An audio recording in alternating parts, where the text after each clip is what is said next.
What's up, buddy? It's your boy, Stephen Blake, and welcome back to the channel. Did you miss me? Now, I know what you're thinking. Yo, my guy, where'd you go? Where you been? What's going on? Don't worry, we're gonna cover a lot in this video, I promise. Now, as most of you know, back in 2020, this thing called the coronavirus hit the entire world and completely shut everything down. We were locked in our homes, we couldn't go see friends. It was just absolute insane, crazy, chaotic madness. And most of you, like myself, went to going online with pretty much every aspect of our life, whether it was work, school, whatever it was, everything became online in a matter of days, if not weeks. And if you remember from one of my last status updates that I made, probably like 3 or 4 years ago, I was just starting graduate school in the year of 2020. Now, for those of you who have started a graduate level program before, you know it literally sucks up every ounce of your free time. So with that, a sacrifice was made, and all of that free time, like I said, that was devoted to the podcast, got shifted to my studies for the course of 2 years. In the midst of that, I had, kind of oddball jobs here and there just to be able to try and keep myself afloat with finances and whatnot, but thankful enough, I was living with my parents back home. Luckily enough, I was still able to go on some adventures and go travel a little bit here and there in 2020 and 2021, despite a crazy national pandemic. And as crazy as it sounds, I was able to actually find a girlfriend in the midst of all of that through what is known as online dating. We dated for about 7 to 8 months until I decided to break things off, but in the midst of all that, I had a great time. It was super fun, lots of awesome memories, and we got to travel to some really cool and amazing places. So that was really the recap year for 2020 in a nutshell. 2021 was still pretty much some of the same, just going to graduate school, working jobs here and there, traveling when I could, and it was a pretty mellow and easy year. It's crazy how that only happened like 3-4 years ago, and still I have a hard time remembering everything that happened in that year. But I do remember from 2021, that was a year of going to lots of national parks. I like to collect the national park pins, so I went to, I think it was Joshua Tree, Zion, and a couple others that I can't remember. But that was crazy because one of my life goals is honestly to go to all of the big 32 national parks in the country. There's just something about being outdoors in the nature and experiencing the beauty and the wonder that God has created. I mean, it's mind-blowing sometimes because my mind just cannot wrap itself around that. Then in 2022, things got a little bit more interesting only because I finished graduate school. It was super hard. It was super challenging, but I'm so grateful and I'm so blessed that I was able to go through that experience because I made new friends and I learned so much about my faith and just God himself. So I finished graduate school in August of 2022. And then once I finished, I thought to myself, well, I can apply to a job literally all over the country, if not the world now, because I'm pretty much a free agent.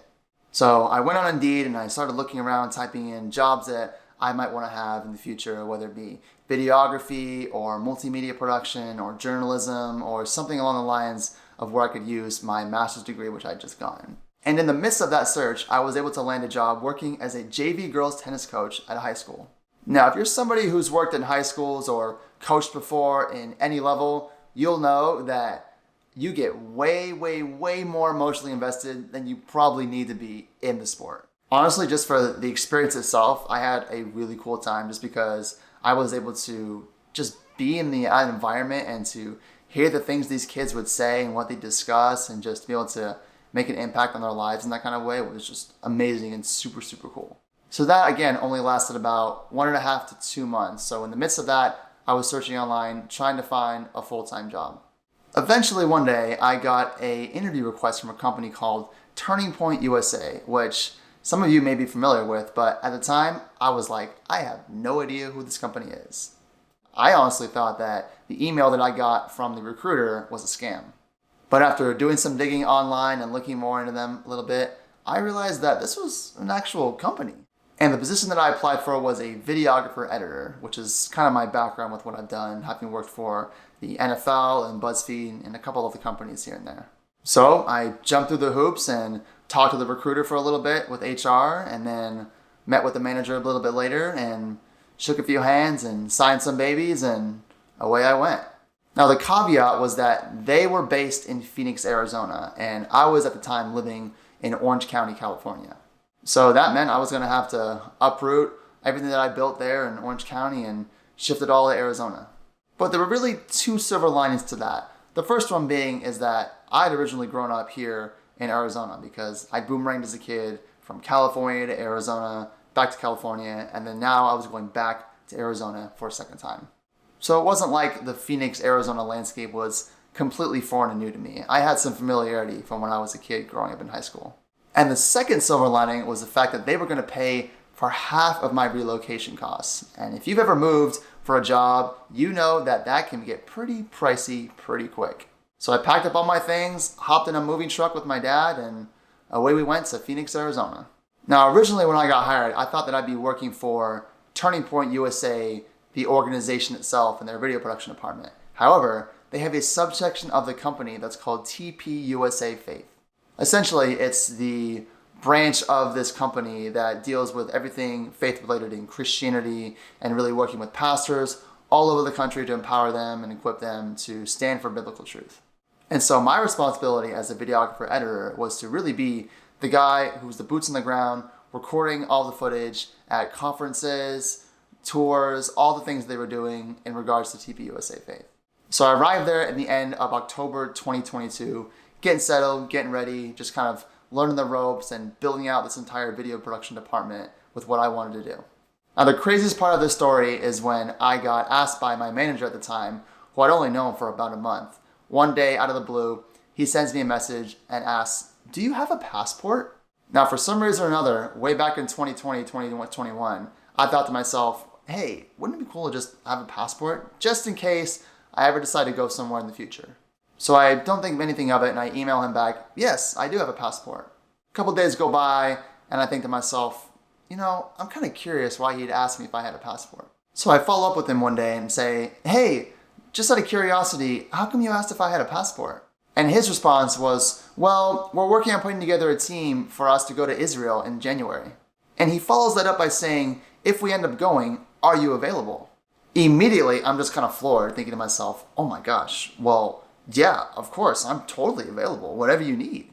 So the weeks go by from the end of November into December, and then all of a sudden, I'm getting emails from my coworker who's helping organize the entire trip about itinerary and things I'll need to bring and gear and all these different things. So my head's thinking to myself, holy cow, I'm actually going to go to Israel. This is crazy. And lo and behold, in the middle of January, we packed up all of our gear and hopped on I want to say it was like a 16, 17, if not 18-hour flight, which started in Phoenix, Arizona, flew to Miami, Florida, and then from Miami, Florida to Tel Aviv, Israel, all in a matter of less than 24 hours.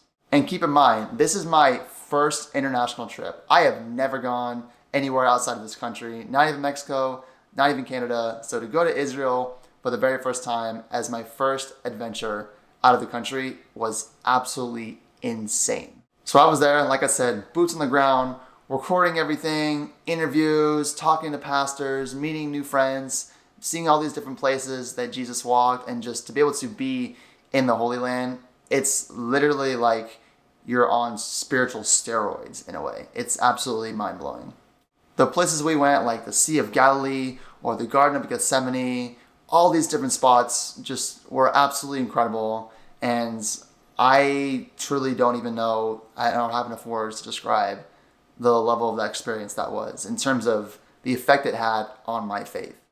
I basically made now essentially lifelong friends with some of the pastors that I met there, the friends I was able to make. And it was really just like one big happy family for a week and a half that went by so quick. And I'm so blessed and so grateful that God will be able to give me an opportunity like that in my lifetime.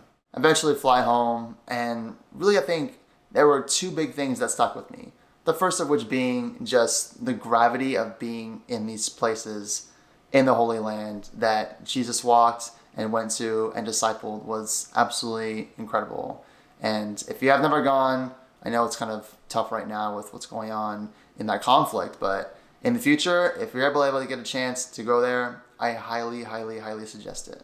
And the second big takeaway was just the way in which I see the world now, because when you go to a different country like that, there's just such a spiritual heaviness to that area and region, because I just realized how blessed and grateful and lucky I am to be an American and to live in a country where I don't have to worry about fear or worry about where I'm going to even sometimes get my next meal or where I'm going to sleep, or to be able to worship God openly in public. Because again, there's some places even in that country alone or the surrounding regions where you do something like that and you could lose your life.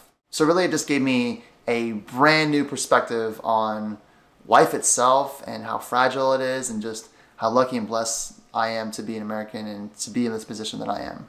So I'm still working at TPUSA Faith for the rest of the year, all the way up until the end of October. And, enjoying my time there, making new friends, meeting new people, going on new adventures, hanging out with my friends, just kind of living life and doing my thing. Thankfully enough, by God's grace, nothing crazy, outlandish, abnormal happened that was like head rearing or jerking. It was pretty normal, pretty cool, easy peasy. The only big kind of, not life-altering event, but event that happened was my parents and their family moved from Southern California to Nevada. So I now have a new home base, but aside from that, everything else has been good. But I guess it is worth mentioning that after I finished up my time at TPUSA Faith, it was great, it was awesome, no hard feelings. I just decided, hey, I'm ready for a change of direction. I want to try something new, a new challenge, and I ended up leaving the company at the end of October. And I was fortunate enough that God opened the door to a new role, to be a videographer editor for a small business for a woman who is a painter here in the Valley. Now, I won't get into too many details about the situation and what happened, but needless to say, I was on the job for not even a week, very short time, call it 4 days, 5 days max. And eventually what happened was we parted ways, and I was just completely shocked and a little bit confused, but you know what? It is what it is. To be let go from a job during the holidays is definitely tough because, thankfully enough, I don't have a family or kids to feed. I can only imagine folks out there who get let go from jobs and they have mouths to feed. That can be super, super tough. So my heart goes out to you, and I don't want to throw a pity party for myself because it is what it is, but it's tough and challenging, but hey, that's the nature of the game sometimes. Thankfully enough, I decided to apply for unemployment, which is something I'd never done before. And in the beginning stages, it was definitely a pride and an ego thing, because in my mind, I'm thinking, why would I ever apply for unemployment? That seems beneath me. Why would I do that? But there's a reason why you pay into it every single month through what you do with your job. So it's kind of a use it or lose it kind of thing. And I figured, well, if that money's available and, I got to eat and I got to pay bills, then I might as well utilize that. I will actually be moving at the end of this month to potentially a friend's house if nothing materializes with a job or another place to live. So 2024 has already been off to a pretty interesting and eventful start. So yeah, that's basically where we are at now in January of 2024. And I'm very excited to announce my new upcoming adventure that I'll be going on. I am very excited to announce that I'm going to be starting a brand new podcast titled Found. Now, the premise of the show is really to have people be sharing all about their faith and testimony and how they found God. I'll be releasing episodes every single Wednesday on my channel, which you can watch on YouTube, Found Podcast, or I'll also be listing them on Spotify as well, so you can listen if you don't have the capabilities to watch. And also on top of that, I will be producing content which will be on the podcast Instagram at foundpod_. I'm super excited about this next adventure. I know that for some of you who have been following me since my keto days and doing the keto cast, that was like level 1. This time with this podcast that I'm starting, we're going to like level 5 in terms of the production quality, the audio, and so much more in terms of the capabilities that I'll be able to produce with the equipment that I have now. So yeah, that's basically what I've been up to for the last 3-4 years and what I got coming up in this next year, 2024. I'm super excited. I'm super pumped. I'm optimistic, and I can't wait to see the ways in which God moves in my life, and hopefully through this podcast by helping others. As always, thank you all so much for the support. Be sure you like, comment, and subscribe to the channel. Again, every Wednesday, new episodes found podcasts. I'll be posting on YouTube, Spotify, all the platforms, and check out the Instagram as well for content on there. Very excited for what this year's gonna hold. We got big plans, big moves. It's gonna be exciting. God's moving, God's shaking. Can't wait to see what he does. Thanks for watching, y'all. I'll see you later.